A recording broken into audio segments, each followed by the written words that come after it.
Hello. I wanted to do a quick flip through of this altered book and talk about some of the techniques that I used in the pages.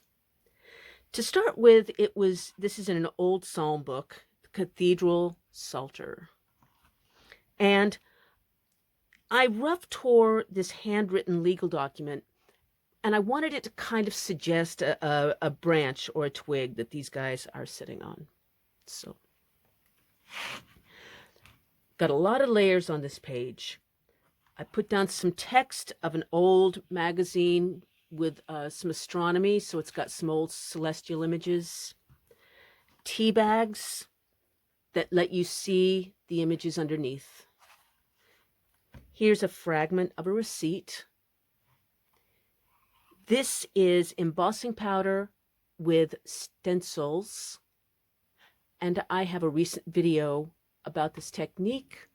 I will link to it in the text below if you haven't seen it yet. This is just some mark making with walnut ink.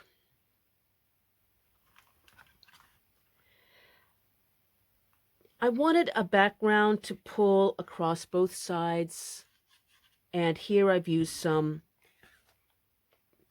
Welsh paper. I made a perch for these birds with strips of echo prints made from onion skins.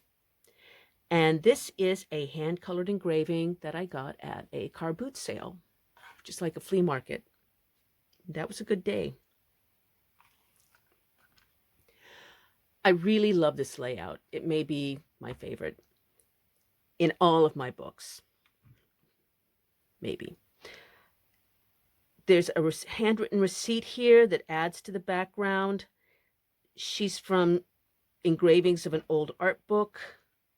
I don't think I need to say too much about her, but I like the way that this bird is kind of giving her the side eye, as if to say, "What's up with you? Are you okay?"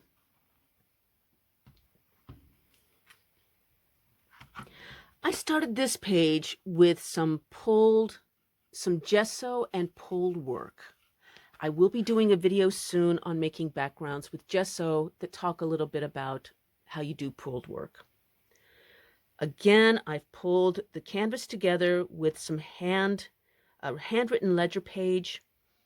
She's from 1909. I'm not sure why, but blue photography was kind of a thing in magazines then. I suspect it was an inexpensive way of adding color.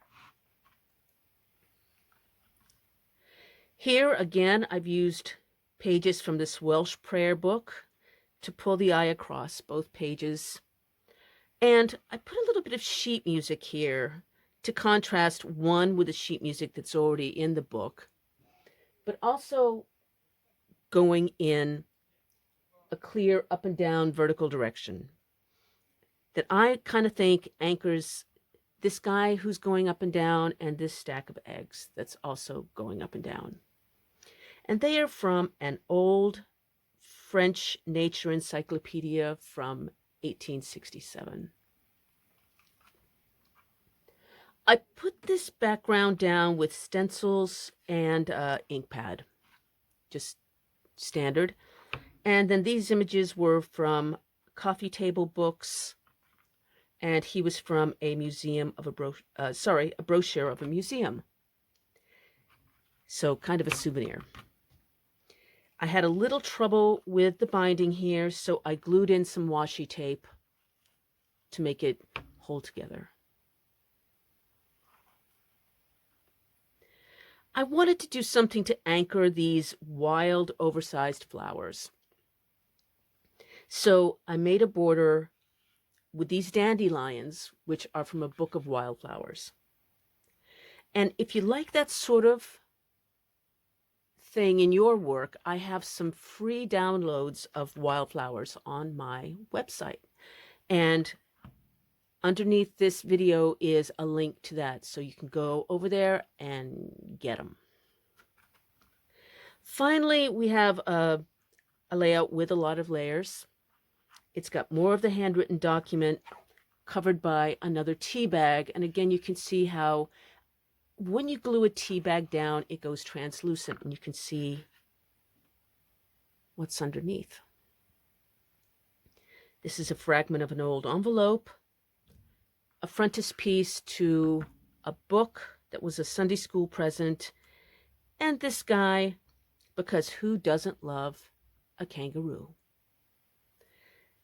I hope that you like this and that you will subscribe to my channel. I also have an online newsletter that comes out every 2 weeks with paper, vintage books, and journal arts and whatnot. And there's one coming out in a few days. So if you'd like to subscribe to that, there's also a link underneath this text. I'm sorry, underneath this video. If you have any questions or feedback, please let me know in the comments. I love to hear from you. Until later, get up and go make something.